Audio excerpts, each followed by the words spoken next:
C'était l'une des plus belles pages de l'histoire du football. Souvenez-vous, à l'époque, on s'organisait pour regarder ça. C'était un duel, un rituel, Real Madrid-Barça, un classico des étoiles. Deux stars opposées, Cristiano et Messi. Deux coachs antagonistes, Guardiola contre Mourinho. Souvenez-vous, le 5-0 du Barça avec la Manita de Piqué en 2010. Cristiano qui se venge au Camp Nou 2 ans plus tard et demande « calme, calme, du calme ». C'était l'invention des acronymes pour le foot. La MSN face à la BBC, bien sûr. C'était, souvenez-vous, Messi qui toisait le Bernabéu en montrant son maillot après un doublé. Et Cristiano qui lui répondait la même année au Camp Nou, avant un dernier Classico en mai 2018, ce qui nous avait tous laissé un petit peu orphelins. Ouais. Moi, je sais pas vous, mais moi, personnellement, ça m'avait... je tremble un peu, quoi. Depuis 6 ans, ce Classico qui faisait 650 millions de téléspectateurs, hein, quand même, à l'époque. Moi, je trouve qu'il a perdu un petit peu de sa saveur, je sais pas ce que vous en pensez, c'est plus tout à fait pareil. On peut même penser que le Liverpool City, époque Klopp, Guardiola, avait même pris un peu le dessus par rapport à ce match-là. Mais cette année, ça y est, demain, à 21h, une lueur, un nouvel espoir. Real Madrid-Barcelone, je vais vous dire pourquoi. Je trouve que le Classico retrouve de sa splendeur. Bah alors Georges Lucas, un nouvel espoir parce qu'on a l'impression que c'est à nouveau la guerre des étoiles sur le terrain, c'est ça? Ouais. Alors, c'est ce que je pense et je ne suis pas le seul à le dire. Hier soir, 23h30, j'écoutais El Partidazo. C'est l'émission la plus écoutée en Espagne sur la cadena COPE et ça a commencé comme ça. El partidazo a 48 horas de un clásico que tiene una pinta tremenda. Tiene pinta de ser de esos clásicos que paran de verdad un país. Estoy convencido que el sábado será uno de esos días donde se notará bajón de gente en la calle cuando empiece a rodar el balón entre el Real Madrid y el Football Club Barcelona. Voilà, tout va s'arrêter à nouveau, hein. C'est eux qui le disent pour deux équipes au sommet de la Liga, Lucine Star hein, là-bas. Le Barça 3 points devant le Real, deux équipes qui ont renversé le Bayern et Dortmund cette semaine en Ligue des Champions, deux équipes avec le retour de joueurs frissons, vous en doutez peut-être. Regardez les nommés du Ballon d'Or, il y a 30 nommés, il y en a 8 qui sont dans les deux équipes et encore on a enlevé Toni Kroos parce qu'il est à la retraite. Bellingham, Vinicius, Carvajal, Rudiger, Valverde, Mbappé, vous le voyez pour le Madrid. Et du côté du Barça, Lamine Yamal qui a 17 ans, je vous rappelle, c'est la première fois qu'il y a un joueur aussi jeune dans les 30 et Dani Olmo qui est arrivé cette année. C'est pas fini, hein, ils seront partout le Real et le Barça à cette cérémonie puisqu'ils sont également au trophée Copa avec un grand favori peut-être, Lamine Yamal, il y a Pau Cubarsí également, il y aura même Arda Güler, le Turc du Real. Et il y aura, un gardien de but, Andrei Lunin, c'est lui qui sera d'ailleurs titulaire parce que Courtois est blessé, il sera titulaire demain. Le top 5 des joueurs les plus valorisés dans le monde. Vous allez voir, ça nous rappelle un peu le monde d'avant, peut-être, dans le top 5. Alors, il y a Erling Haaland effectivement devant, selon les données de Transfermarkt. Et ensuite, vous voyez, on a 3 Madrilènes et donc un Barcelonais qui a fait son apparition au top 5. C'est Lamine Yamal. L'Espagne, vous l'avez vu, est à fond quand on regarde cette semaine, notamment les unes de la presse. Regardez ce matin, oui, ça sent un petit peu ce qu'on avait avant. La BMW, ça y est, elle est appelée comme ça. Bellingham, Mbappé, Vinicius, frente al Barça, contre le Barça de Rafinha qui est devenu une star depuis sa performance face au Bayern. Les autres unes, regardez, en Catalogne avec Mundo Deportivo. Vous avez la traduction là, à la Salto del Bernabéu. Ils partent à l'assaut du Bernabéu. Ils ont trouvé ça tellement bien comme titre que l'autre journal de Catalogne, Sport, a pris plus ou moins la même chose, sauf que là c'est le coach Flick qui passe à l'assaut du Bernabéu. Vous avez compris? Ils partent à l'assaut du Bernabéu. Ouais, à l'assaut. Parce que si le Classico retrouve de sa saveur, c'est surtout parce que quand même le Barça est de retour. Oui, après avoir, je ne sais pas si galérer est le bon terme, mais un petit peu quand même ces dernières années en Liga face au Real. Regardez le bilan des 10 derniers Classicos en Liga quand même. 7 victoires pour le Real et qui reste sur 2 succès consécutifs, un nul et 2 succès pour le Barça. Alors qu'à l'époque Messi-Ronaldo, on se souvient quand même, c'était un peu plus équilibré. Même c'était plutôt le Barça qui était devant. Le Barça qui a vu partir ses joyaux, Messi en tête, gros problème économique, on en a beaucoup parlé. Ils ont eu du mal à se réinventer avec Xavi. Ils se réinventent un peu avec Flick maintenant. Ils ont déménagé à Montjuïc, il y a les travaux au Camp Nou. Ils vont y revenir cette année. Mais comme toujours, ce qui leur permet de revenir sur le devant de la scène, c'est quoi? Eh ben, c'est la Masia, le centre de formation où ils investissent chaque année 36 millions d'euros. C'est ce qu'a dit Relevo aujourd'hui, c'est presque l'équivalent d'un joueur. Hein. Regardez le 11 face au Bayern cette semaine. On a retrouvé le Barça d'avant. En rouge, vous voyez, sont les joueurs qui sont formés à la Masia, qui étaient titulaires. On aurait presque pu rajouter Pedri parce qu'il est arrivé assez jeune à Barcelone. Sur la feuille de match, il y avait 12 joueurs sur 22 qui venaient de la Masia pour affronter le Bayern. C'est pas vraiment ce que fait le rival madrilène. Ah non. On le sait. Sergi Solé, les rédacteurs en chef à Mundo Deportivo, vous savez que c'est le grand quotidien sportif catalan. Le Barça est de retour pour lui et les supporters parce qu'ils ont retrouvé justement leur ADN. Muchos jóvenes que se entienden súper bien, que es una gran familia con algunos veteranos como Lewandowski. Es lo que hace revivir lo que decíamos, esta ilusión en el barcelonismo de que hay un equipo para la próxima década. Ya veremos los títulos que acaba ganando, pero que hay calidad ya se ve ahora con 17 años. El Barça sigue generando futbolistas de grandísimo nivel. Une équipe pour aujourd'hui, ils ont une équipe pour la prochaine décennie carrément. Donc vous avez vu, le Barça bombe le torse à nouveau. Ça se voit aussi dans la communication du club. Regardez ce qu'ils ont fait hier soir. Ça c'est la Puerta del Sol, c'est la grande place de Madrid. Ils ont dévoilé un maillot géant du Barça, un truc de dingue. Évidemment, c'était de la 3D. Hein. C'était pas vrai, même si on entend le public. Donc voilà, il se passe un truc. Le Barça a envie à nouveau d'être dans une petite rivalité comme ça. Alors justement, si cette rivalité est réactivée par le retour du Barça au premier plan, comme vous venez de le dire brillamment, l'autre grande raison, c'est que de nouveaux personnages majeurs ont émergé à nouveau. Et oui, regardez, oui. Hier soir, Toni Freixa, qui est l'ancien vice-président du Barça, il était à la radio espagnole, il s'est adressé aux supporters merengues, il a dit ça. Percibo un poco de canguelo. Yo creo que habéis sufrido mucho en Madrid con 15 años de Messi y os pensabais que esto había terminado. Y ahora os estáis dando cuenta que a lo mejor vienen 15 años más. Voilà, vous avez compris que El Canguelo, c'est la trouille, parce que le Real a désormais en face. C'est peut-être ce qui manquait d'ailleurs, un joueur Némésis, on va peut-être l'appeler comme ça, Lamine Yamal, qui a 17 ans, un garçon qui dit vouloir être une légende au Barça, un joueur qui occupe tout l'espace médiatique et le vide laissé par le départ de Messi.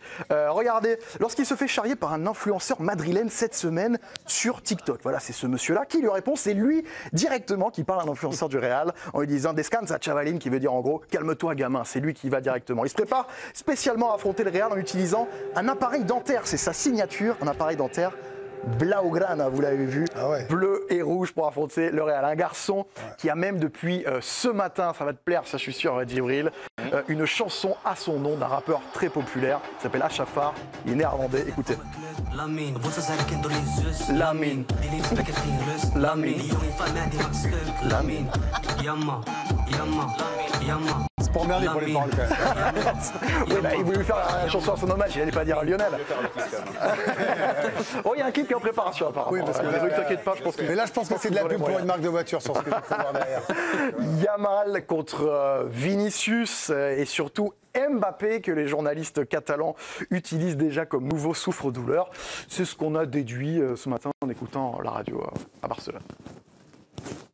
Y hacia aquí, en Barcelona, el inicio de temporada que está haciendo en Madrid, es que lo estaríais matando. O sea, os estaríais riendo cada día. Bueno, o sea, tampoco me parece un inicio de temporada muy flojos con Mbappé. tan Está malo. haciendo un inicio de temporada bastante lamentable. On part sur le principe qu'il retrouve de sa splendeur, il faut marrer. Mais le Classico, ça n'en serait pas vraiment un s'il n'y avait pas un peu de folklore. Vous entendez? Vous avez reconnu l'hymne du Real. Alors, c'est le vieil hymne du Real qui a été remplacé il y a pas longtemps. Vous savez qu'on entend souvent que le Real est avantagé par les arbitres. Alors, soyez attentifs. Regardez bien cette mélodie. Cette semaine, l'ancien arbitre espagnol José Luis Pajares Para était l'invité du Chiringuito. C'est qui ce monsieur? C'est un arbitre vraiment très sérieux. Il a fait plusieurs années en Liga. Alors, il se trouve que ce monsieur, il a un perroquet. Chez lui. Ok. Pendant le direct, donc en plein Chiringuito, il parlait un truc très sérieux. Hein. Le perroquet derrière, il se met à siffler. Il siffle quoi, le perroquet? Non. Mais non. Mais non. Notre monde.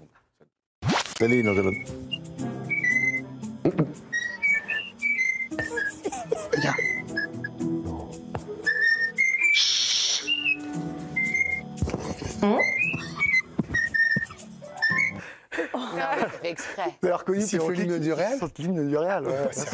Si. C'est extraordinaire comme c'est quoi. Il était arbitre, ouais. Ah oui. Et attendez, on n'a pas fouillé son jardin. On n'a pas pris les pelles. Ça a fait parler toute la semaine. Hein. C'est en trending topic sur les réseaux, hein, le perroquet de l'arbitre. D'anciens dirigeants et des fans du Barça se sont amusés à dire que cela prouvait bien que les arbitres soutenaient le Real quand même. Alors je vous rappelle la tête qui fait, tais-toi, tais-toi.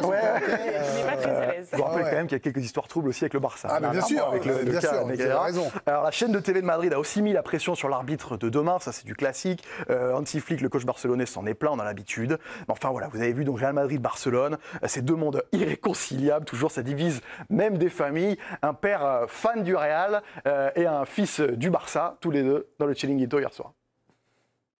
Cuando juegan esas 2 horas no nos queremos. No podemos verlo juntos. ¿No veréis el clásico juntos? No. Lo tengo desiderado. Voilà, alors j'ai noté, une perte d'héritage, un perroquet du Real, un appareil dentaire du Barça, de nouveaux jeunes stars sur le terrain, prêts à décrire un nouveau récit palpitant après les Messi et Ronaldo. Moi je vous le dis, oui, le Classico va retrouver sa grandeur. Merci Georges Chavez, vous restez avec nous, on va en parler de ce Real-Barça, parce qu'évidemment c'est magnifique, mais on aura aussi la chance d'avoir le derby azuréen, on aura le derby du Nord, on aura le classique entre l'OM et le PSG, on va parler de tout ça dans le DG, à tout de suite.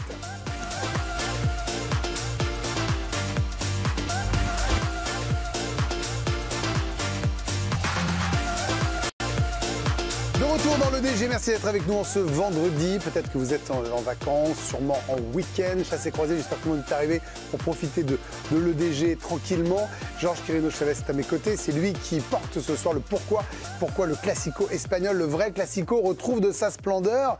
Il y a un truc quand même, Anthony Clément, il l'a dit Georges, depuis 2018, c'est fini les Ronaldo Messi. Et à un moment, le Classico, c'était peut-être aussi et avant tout, ces dernières années, même si, je parle là pour les plus jeunes, il y a eu d'autres stars avant, un duel Ronaldo-Messi.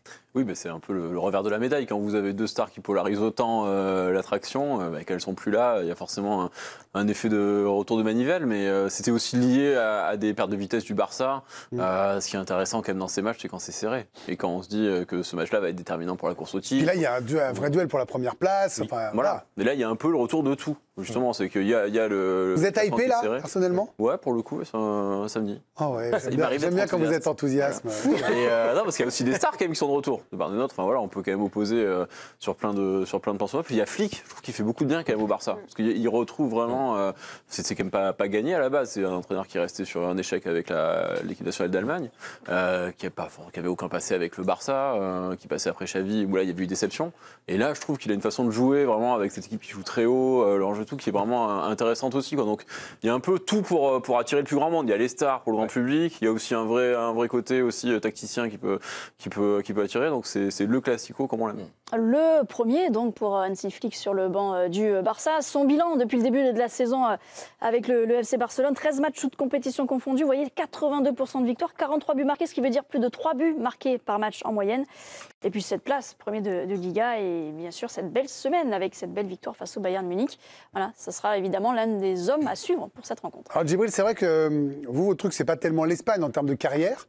Non, je me pose la question. Non, mais c'est vrai. Enfin, disons les choses. Il y a eu l'Angleterre, il y a eu la Grèce, évidemment, il y a eu l'Italie, la France. Il y a eu d'autres pays. Mais là, un petit Barça Real comme ça, demain, 21h, on est devant, là comme tous les Barça Real. Ouais. Vous n'avez jamais perdu la flamme pour le Classico? Non, moi, très Barça, moi, quand même. Ah, et je suis content de... Il y a un vrai buteur qui est revenu. Voilà. Lewandowski, je l'attends demain. Et Yamal? Yamal aussi, mais voilà, il est jeune. C'est quand même un match avec une certaine pression. Donc je serais moins dur avec lui s'il rate son match. Mais Lewandowski, je l'attends vraiment. Parce qu'il est revenu, il a fait un super match contre le Bayern. Et j'attends qu'il marque ce week-end. Tiens, Djibril, tu parlais de Lamine Yamal. C'est vrai que tout le monde parle de lui à Barcelone. On a posé la question à Sergi Solé, le rédacteur en chef de Mundo Deportivo, sur la place qu'il prend désormais. Lui, surtout ce qu'il voit depuis le début de l'année, depuis l'Euro peut-être, c'est un Yamal qui est désormais un vrai patron. Que yo soy el líder del equipo, que tiro del carro, que no tengo miedo a la responsabilidad, que no, me dan igual las patadas que me puedan dar. Hoy hacíamos una entrevista al Kun Agüero en Mundo Deportivo, decía que Lamine Yamal hace muchas más cosas que Vinicius, ¿no? Porque lee el juego, lo interpreta, sabe darle la pausa. Es un futbolista que tiene el sentido del juego arriba, ¿no? Entonces, a ver cómo soporta la presión, la necesidad de tener que demostrar cada día, ¿no? que es el mejor del equipo, que la fama no le devore, ¿no? Porque esto es muy difícil. En eso Messi fue Maradona cada día, ¿no? Como decía Jorge Valdano. Et c'est vrai que Lamine Yamal, Émile Rose, on a trouvé une nouvelle star du foot depuis cet été. Alors, on l'a vu venir, mais là, il fait un Euro tellement extraordinaire. Mais là, c'est la suite logique. On veut voir, on a envie qu'il nous régale de la même manière. Et ce que disait Georges dans les premières images, il joue avec des bagues, en fait. Et rien que ça, déjà, quand tu vois l'affrontement entre les deux équipes et cette jeunesse, effectivement, qu'on attend, qui nous a régalé pendant l'Euro, Et puis pour moi, ça fait partie du coup de la signature qu'on a envie de voir. Par contre, je rejoins Jib, je le jugerai pas. Mais je vais regarder. Pardon, pourquoi mais non, mais je le trouve très gentil. Il est jeune encore. Non, mais attendez. On va pas tout faire. Petit père. On va pas faire. Alors, vous savez qu'appeler quelqu'un petit père, ça va pas m'émouvoir. Vous n'avez pas de cœur, Grégory. Non, c'est vrai. Le petit père. Vas-y, le gars, il est un des meilleurs joueurs de l'Euro, il met un but contre la France. Donc, petit père. Moi, sa lunette, elle est toujours là. Il est fabuleux. Donc, à un moment, il est jugé pour ce qu'il est. On va pas faire reposer un classico sur ses bagues. Bien sûr que si. Il a qu'à pas avoir de bagues. Bien sûr. Les joueurs ont des bagues aussi. Une marque de jeunesse.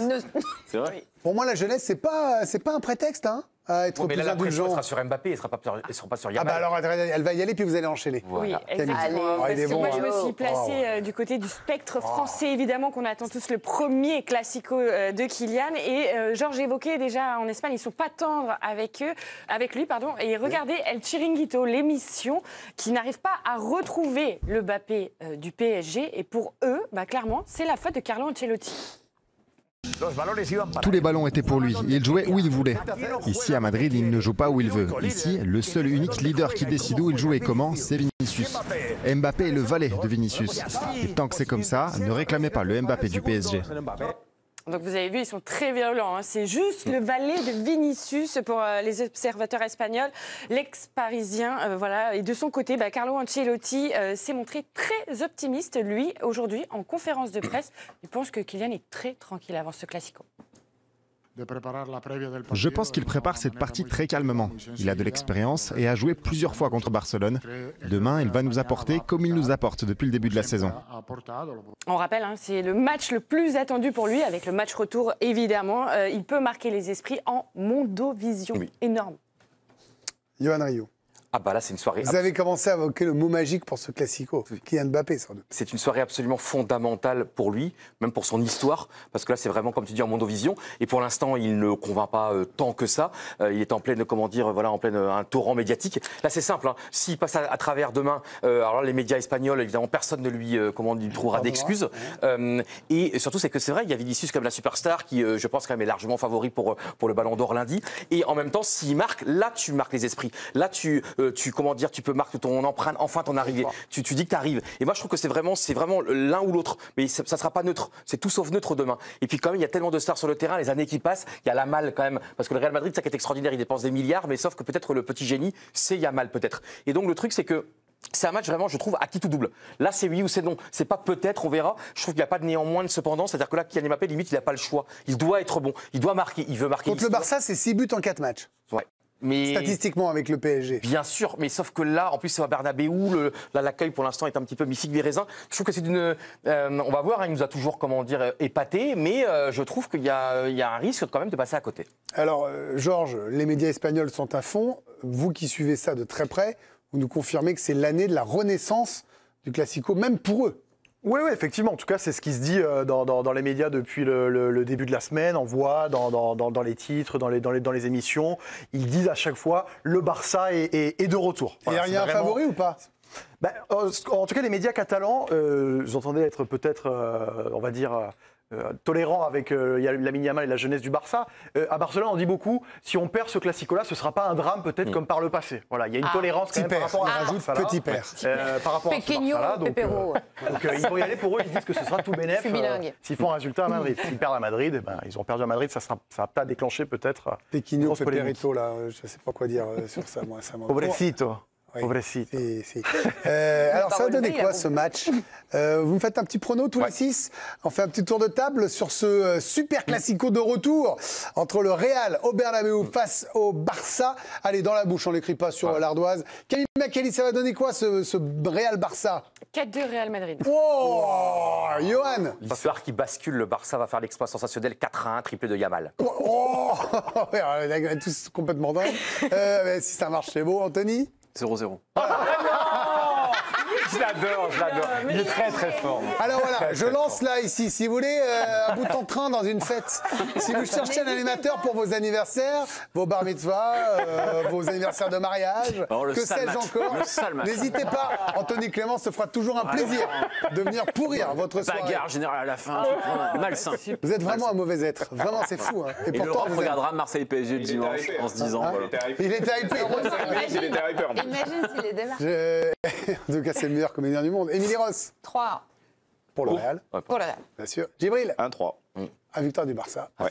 Et Candice. Allez, je vais au soutien d'Anthony. Le match n'ira pas à son terme, je suis homophobe, donc il y avait 2 partout. Merci Jean-Pierre Chavez pour ce pourquoi. On se retrouve la semaine prochaine, bien évidemment. Dans un instant, le zapping. On va également avoir le foutoir. On va revenir également sur ce Lens-Lille. Il y a Nice-Monaco et puis Paris Saint-Germain, Marseille. Marseille-Paris Saint-Germain d'ailleurs, pour être tout à fait précis.